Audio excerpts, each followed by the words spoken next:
The Naruto fans are not gonna like this one. We talked about the Warlords and how they fold the Akatsuki, so today we are going to put another group of the big three against the Akatsuki. Seriously though, can the Akatsuki beat the Espada, or would the Espada just beat the Akatsuki like how the Warlords did? Well, you about to find out! The only thing to note is I will be doing each matchup in 3 rounds, one with who would win in unequal stats, and then one who would win in equal stats, and then I'm going to have a bonus round where it's just a battle royale for the fun of it. Also, these matchups are picked out by me personally because I'm cool and you guys can see that I made these matchups fitting, and yeah, I'm basically Kanye. Before I talk about the individual matchups, I wanted to this time talk about what tier generally both groups are in for attack potency, durability, and speed. Unlike in my last video, which I felt like I was a little shaky with the AP scaling and I didn't really go too in depth with that, but luckily the Espada are actually a lot easier to scale than the Warlords because they don't vary drastically in power like that. Well, they do, but they all generally scale to the same thing, which I will be presenting now.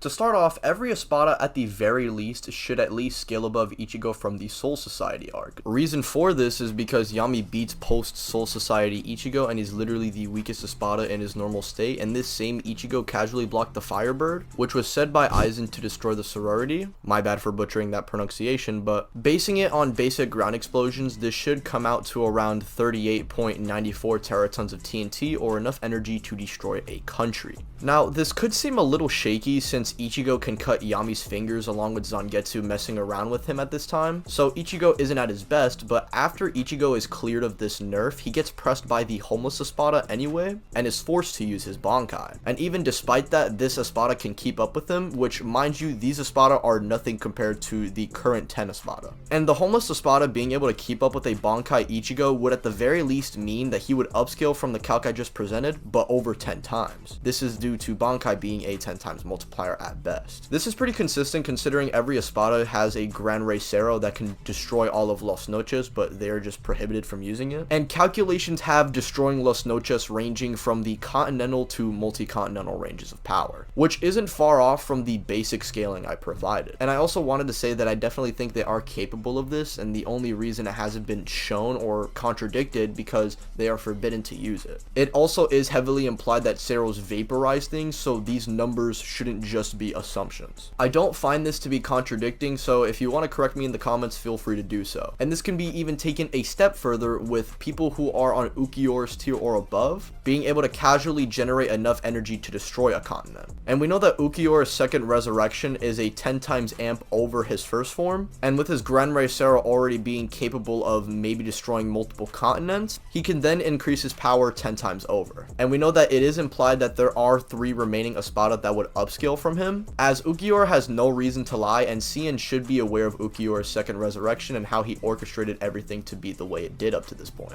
As for their speed and how fast they are, I've constantly said this on the channel, I believe Bleach characters to be well into light speed since fodder characters can react to light, and we see characters like Renji when fighting Ichigo again becoming 5 times stronger, then Ichigo beating that Renji plus gains Bankai, which I've already established being a 10 times amp, and then he gets the Hollow Mask amp, which is at least 10 times above that, and you get the gist of it. These characters should be coming in on the lowest end FTL plus to the top tier Espada, easily reaching those massively faster than light plus speeds. This isn't rat either since even Uryu pre-Soul Society can blitz his own shadow super casually, and this was already calculated to be at half the speed of light. Now, abilities that should be noted aside from Soul Crushing, which only applies to characters that are significantly weaker than the Espada, are Baragon's Senesis, which not only slows down everything coming near him, but if you come into contact with Baragon, he can rapidly age even captains who live beyond thousands of years, and instantly turn essentially any Akatsuki member that approaches him into dust. Number 8 with Prep Time can nullify attacks, and even without prep in his resurrection state has basically what is a voodoo doll and can hit specific organs if he breaks said doll. Start can spam range blasts and wolves that can form around and constantly put the Akatsuki on edge even if they try to disperse them. Ukiyora and Neutra can regenerate limbs, and Zamari can potentially manipulate the opponents by hitting them with his eyes. And that's really generally all the hacks to be noted for the Espada, aside from obviously the basic soul manipulation and dimensional travel that basically every Bleach character has, along with the fact that they can fly, which only like 3 people in the Akatsuki can do, I think.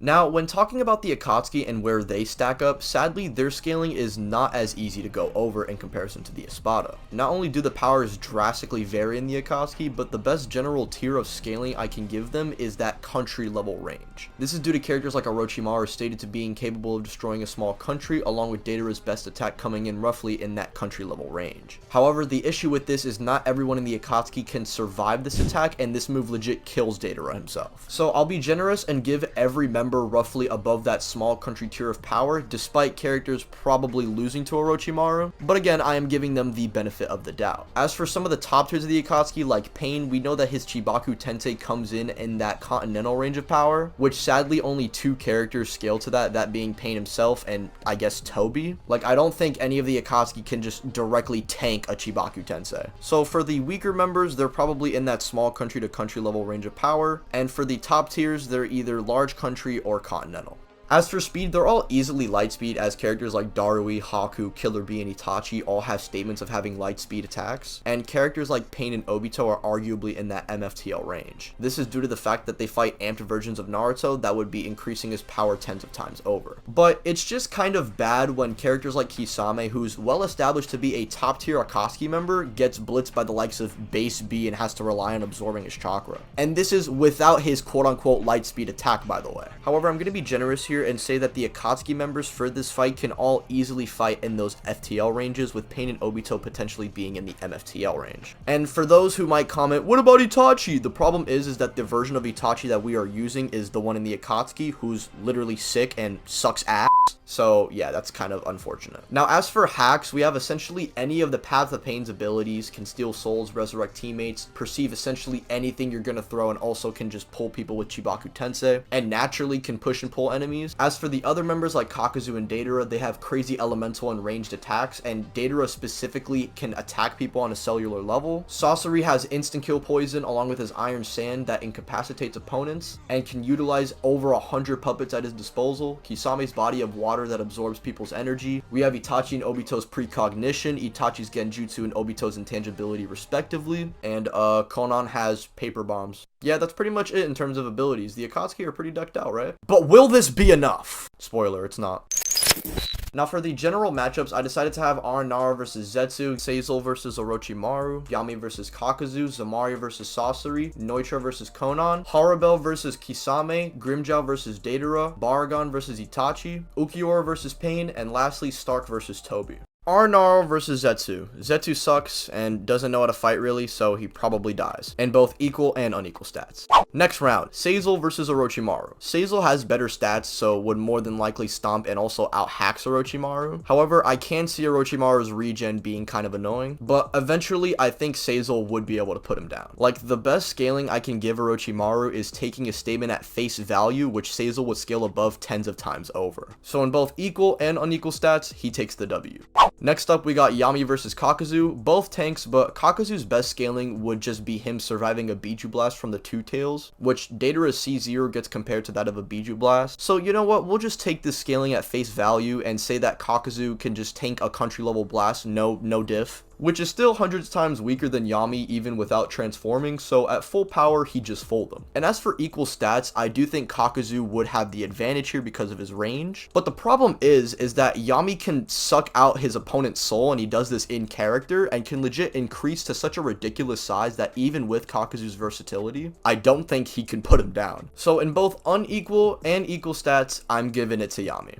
As for Zamari versus Sasori, Zamari would never get touched by Sasori in unequal stats, and simply would just either control him or destroy his heart directly. And even though he wouldn't initially know of Sasori's core, he'd probably figure it out. I mean, he's literally perceiving him in slow motion. However, equalizing stats actually gives Sasori a mega advantage, since he wouldn't be getting blitzed over and over, meaning Zamari would be caught off guard by the fact that Sasori isn't being put down and can regenerate. And with Sasori's regen combined with his poison plus his crazy arsenal of puppets, I can actually say here that Sasori pulls off the W. So in unequal stats, Zamari wins, but in equal stats, I'm giving it to Sasori. Now, next matchup, we have Noitra versus Konan, and Konan, without prep time, has literally no feats, so she probably dies. But equal stats is a little harder to figure out since Noitra's natural endurance is just far higher, as he's known for his ability to survive attacks. So equalizing AP would be interesting to see, since Noitra probably would get nuked by Konan, but Konan wouldn't necessarily put him down. And for this round, I'm gonna leave this up to you guys. Who do you think wins in equal stats, Konan or Noitra? I'm leaning a little towards Konan just because of the fact that she could just nuke him the entire time. I could see the argument being made with his regen and endurance that he could probably outlast her, but again, I'm not sure, so let me know down in the comments what your guys' opinion is on this matchup. Now, next up, we have Harabel versus Kisame. Unfortunately for Kisame, this is like him fighting a Jinbei who can freeze and boil the water he's in along with manipulating it, and can increase her power 10 times over. Also, Kisame attempting to absorb her energy would directly attack his soul, which he has no resistance to. So unfortunately, in both rounds, Kisame gets turned into Hibachi.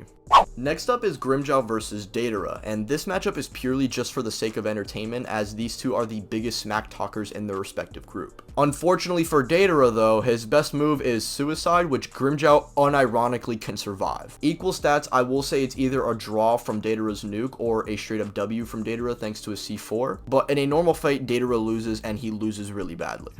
As for the next matchup, we have Baragon versus Itachi. Now, Alive Itachi, as I said earlier, sucks, and Baragon is literally a contender for Himothy of the Espada, so it's pretty obvious who would win in unequal stats, but I think the topic gets a lot more interesting when discussing equal stats. These two arguably are the most hacked out in their respective group, with Baragon having no resistance to Genjutsu. However, Baragon specifically in his second form doesn't have eyes for Itachi to use Genjutsu on, and even if you said that it was possible for Baragon to get hit with Genjutsu, he may be able to age him before the Genjutsu hits him due to the fact that he just slows everything down around him, and naturally he doesn't even have to see, he can just use spiritual sensing. But again, I definitely can see the case being made for Itachi just Genjutsuing GGing him. And similar to Noitra versus Konan, I'm gonna leave the equal stats match up to you guys in the comment section. Let me know down below who you think personally wins, because if Genjutsu works, Itachi got this, but if you say Itachi tries to approach him without that, Baragon turns him into the dude in the wheelchair from SpongeBob. I think it more so comes down to who hits who first.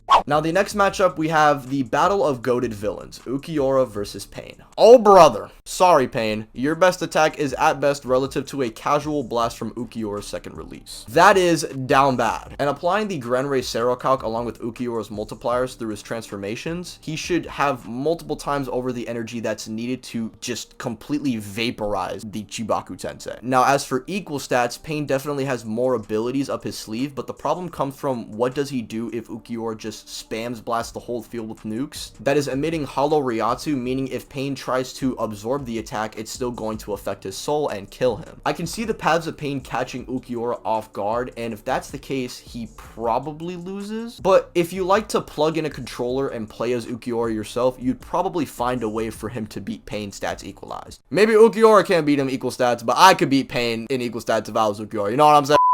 And the last matchup, we have Stark versus Toby. And I thought the Akatsuki was going to catch a break here finally in this matchup, but weirdly enough, this is actually a bad matchup for Toby. Toby could have easily won with Genjutsu, but this Toby in character doesn't use it. Yellow and White Mask Obito are the main ones who rely on this, while Toby relies on never getting hit and using Kamui, which unfortunately doesn't work on Stark since his Grenray Sero's warp space, and every Bleach character can essentially breach other dimensions, so trying to Kamui him away won't work. And for equal stats, I mean, if he uses Genjutsu, he just wins, but if he doesn't, which usually this specific version of Obito doesn't, he probably loses to Stark.